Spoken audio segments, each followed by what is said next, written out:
Bonjour, c'est la lettre des signaux faibles 232 de février 2024. Il y a 5 signaux faibles dans la lettre freemium et 28 signaux faibles dans la lettre premium, celle qui est payante. Alors voilà les signaux faibles, les 5 de la lettre freemium. Le premier, c'est le moral du consommateur. En fait, je ne vais pas le développer puisque je l'ai mis sur une autre vidéo qui est visible ou qui va être visible. Le deuxième, c'est Carrefour et Walmart. En fait, les deux entreprises, quasiment à 24 heures d'écart, ont présenté leurs comptes. Et ce qui était frappant, c'est la différence entre les deux entreprises. Non pas la différence de taille, de dimension, mais la différence d'ambition des entreprises. Carrefour a mis son accent sur ses parts de marché en France, le fait qu'elle avait racheté Cora et Match. Bon, elle a mis accessoirement que le e-commerce représente 5,6% de son activité, il est à plus 16%, donc il est en bonne croissance en France.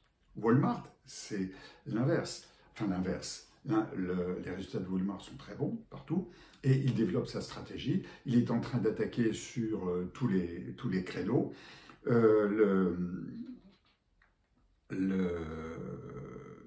Comment dire, le e-commerce est à 15,4% de son chiffre d'affaires avec une croissance à 2 chiffres alors que son entreprise est une croissance à 1 chiffre, donc il y a une croissance très forte.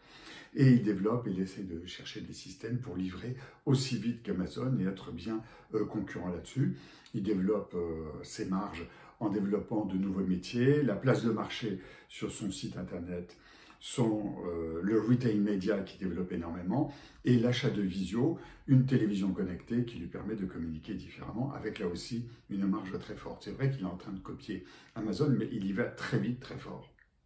Donc, sauf si Carrefour ne communique pas sur sa stratégie, on est sur deux univers totalement différents de deux entreprises qui étaient à une certaine époque les deux plus grands mondiaux. Tout au moins, Carrefour était le deuxième mondial. Il en est, je crois, au numéro 10. Le signal faible 3, c'est Fnac Darty en fait qui change de métier. Aujourd'hui, on les connaît par leur magasin. On va dedans, mais si vous regardez bien, sur une dizaine d'années, le contenu des magasins a beaucoup évolué. Or, là où on progresse encore plus, c'est que Fnac Darty devient une entreprise de réparation, d'entretien, d'assurance des produits. En 2023, l'an dernier, il y a eu 2,5 millions de produits qui ont été réparés. Donc on change de métier sur une marge différente. Aujourd'hui, c'est 15% de son activité. Curieusement, on retrouve la part du e-commerce d'ailleurs là-dedans, mais avec cette croissance à 2 chiffres qui fait que par rapport à la vente de produits qui stagnent, Fnac Darty change complètement de profil. Si on ajoute que l'indice de réparabilité sera identifié sur les produits bientôt de manière obligatoire, il restera à trouver un réparateur. Or, je l'ai déjà vu, vous l'avez déjà lu dans mes lettres de signaux faibles, trouver un réparateur, c'est quasiment impossible. Les réparateurs ne gagnent pas d'argent avec la somme qui est proposée par l'État de 5, 6, 10 euros. Ils ont plein d'autres boulots. Et Fnac Darty, sa chance, c'est d'avoir la capacité de former les réparateurs.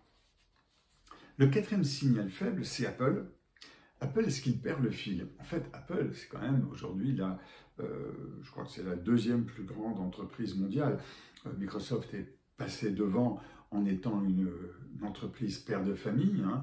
On l'a vu avec le cloud, on le voit avec l'intelligence artificielle. Apple est derrière. Apple est derrière, il est deuxième, il va peut-être se faire rattraper par Nvidia ou par Facebook, c'est-à-dire Meta, par l'intelligence artificielle. Ça traîne. Les nouveaux téléphones d'Apple ne sont pas innovants. Où est le téléphone mou, le téléphone souple, le téléphone bague, le téléphone broche qui se développe sur tous les marchés. L'automobile a été arrêté, ce qui s'appelait le projet Titan, qui était un projet titanesque. On est sur une entreprise qui ne fait plus rêver. Mais Sam Altman et Elon Musk ont effacé Tim Cook, qui ne fait plus rêver. Et alors, le cinquième signal faible, bon, c'est plutôt un clin d'œil. Hein. C'est plutôt un clin d'œil. Les jeunes sont plus raisonnables.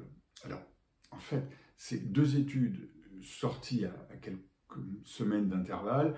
Bon, Il y a une enquête qui s'appelle ENCLAS, E-N-C-L-A-2-S-S, enfin 2S, sur 9500 collégiens et lycéens entre 2018 et 2022, et on a une baisse de la consommation d'alcool de 60 à 43%, de la consommation de cigarettes de 21 à 11%, la consommation de cannabis de 6 à 5%, grosso modo. Les lycéens sont en baisse aussi. Bon, d'accord, tant mieux, c'est bien les mecs et les nanas, bravo. Et puis il y a eu la Saint-Valentin, le 14 février, et alors là on a une étude IFOP qui constate une baisse d'activité sexuelle, notamment chez les 18-24 ans, donc au-delà de l'âge du lycée. Mais bon, 5 fois plus nombreux qu'en 2006 de pratiquer le no-sex. On a besoin de bébés.